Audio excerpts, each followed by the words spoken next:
जवाब दीजिए साकेत बहुगुणा। देखिए, सबसे पहली बात यह है कि जिस फर्जी वीडियो की आप बात कर रहे हैं वो फर्जी वीडियो शायद 11 तारीख का वीडियो है और वो एक डॉक्टर्ड वीडियो है, लेकिन उसके अलावा बहुत सारे वीडियोस हैं। खुद टीवी चैनल्स ने वहां पे रिकॉर्डिंग की, खुद वहां पर जेएनयू के रजिस्ट्रार का स्टेटमेंट आया है कि यूनिवर्सिटी ने भी वहां पर वीडियो रिकॉर्डिंग करवाई थी इस पूरे इवेंट की।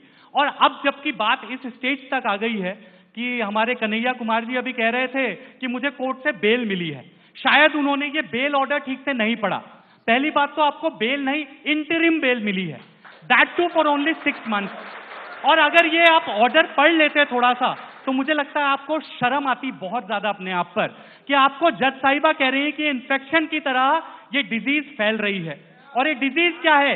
ये डिजीज है आप जैसे लोग जो यूनिवर्सिटी में अपेरेंटली पढ़ने आते हैं, लेकिन चंद प्रोफेसर्स की वजह से, जैसे उमर ने अपने भाषण में कहा, कॉमरेड्स इन द फैकल्टी, वो जो कॉमरेड्स इन द फैकल्टी हैं जेएनयू में, और मैं बता रहा हूं उनकी संख्या बहुत कम है।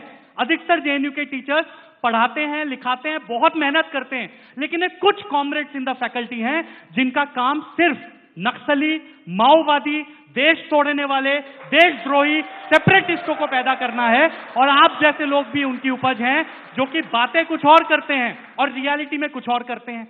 दूसरा, high level inquiry committee JNU के द्वारा बनाई गई, जिस हाई लेवल इंक्वायरी कमेटी ने यह कहा है कि कन्हैया कुमार वॉज प्रेजेंट, इस बात पे उनको प्रॉब्लम है। उनको ये पता नहीं कि साबरमती ढाबे पे ज्वाइन कर लिया था या प्रोसेशन में ज्वाइन किया, लेकिन ये वो कह रहे हैं कि Kanhaiya Kumar was present at the spot. And ये सारे जो नारे हैं ये बहुत सारे जेएनयू के स्टूडेंट्स के द्वारा भी लगाए गए। ये इंक्वायरी कमेटी का कहना है, ये एबीपी का कहना नहीं है।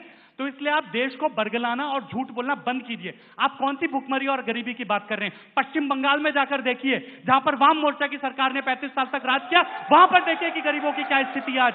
आपको गरीबी, सामंतवाद और ये सारे शब्द अब याद आ रहे हैं कि जब देश में एक राष्ट्रवादी सरकार बनी है, क्योंकि आपको आज 2G, 3G, जीजाजी, कोलगेट जैसे घोटाले नहीं मिल रहे हैं।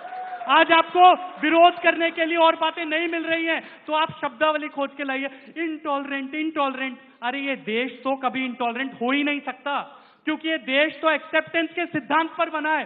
स्वामी विवेकानंद ने 11 सितंबर की उस भाषण में शिकागो में कहा था, we believe not only in universal toleration but we accept all religions as true. यानी कि ये तो भारत की संस्कृति है कि हम मानते हैं कि अलग अलग मार्गों से होते हुए भी एक ही भगवान तक, यानी कि एक ही सत्य तक पहुंचा जा सकता है।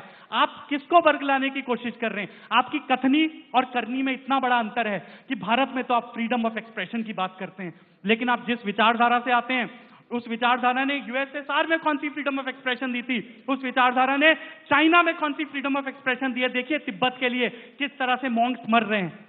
आपकी कथनी और करनी में इतना बड़ा अंतर है कि नक्सलवादी हमारे देश में बंदूक के दम पर लिबरेटेड जोन बना रहे हैं, नक्सलवादी हमारे देश के साथ लड़ रहे हैं। और माइंड कीजिए, वो बीजेपी या एबीपी के साथ नहीं लड़ रहे हैं, वो आरएसएस के साथ नहीं लड़ रहे हैं, वो इस देश के साथ लड़ रहे हैं। बाबा साहब भीमराव अंबेडकर जी द्वारा बनाए गए संविधान के द्वारा चलने वाले इस देश के साथ वो लड़ रहे हैं। और जब आप नारा लगा रहे थे और जब ये लोग वहां पर, बाकी जो अल्ट्रा लेफ्ट के लोग जेएनयू में, जब वो नारा लगा रहे थे बंदूक के दम पर लेंगे आजादी, आप कहते हैं कि आप भारत के जिम्मेदार नागरिक हैं। और जिम्मेदारी आपने उस समय खूब निभाई कि वहां पर आप बाद में खड़े होकर आपने भाषण दिया तो एक शब्द में कंडेम भी नहीं किया कि इस प्रकार की नारेबाजी वहां पर हुई थी, वो नारेबाजी गलत है। इसलिए आपकी कथनी और करनी में जमीन आसमान का अंतर है। जहां तक बात रही पटियाला हाउस कोर्ट में जिन लोगों ने वायलेंस करी, उन लोगों को शायद थोड़ा सा राष्ट्रवाद सिखाने की आवश्यकता है। उन लोगों को इस देश के संस्कार शायद बहुत अच्छे तरीके से नहीं मिले, क्योंकि यह देश सच में कम्युनिस्टों के कंगारू कोर्ट की तरह नहीं चलेगा। ये देश डेमोक्रेसी के आधार पर चलने वाला देश है। हमारी इंडिपेंडेंट जुडिशरी है, we are proud of our judiciary. हमें विश्वास है, और आज भी इसलिए मुझे विश्वास है कि जब ये जजमेंट आएगा जिसमें कि आपके ऊपर देशद्रोह का आरोप लगा है, तो निश्चित रूप से दूध का दूध और पानी का पानी हो जाएगा।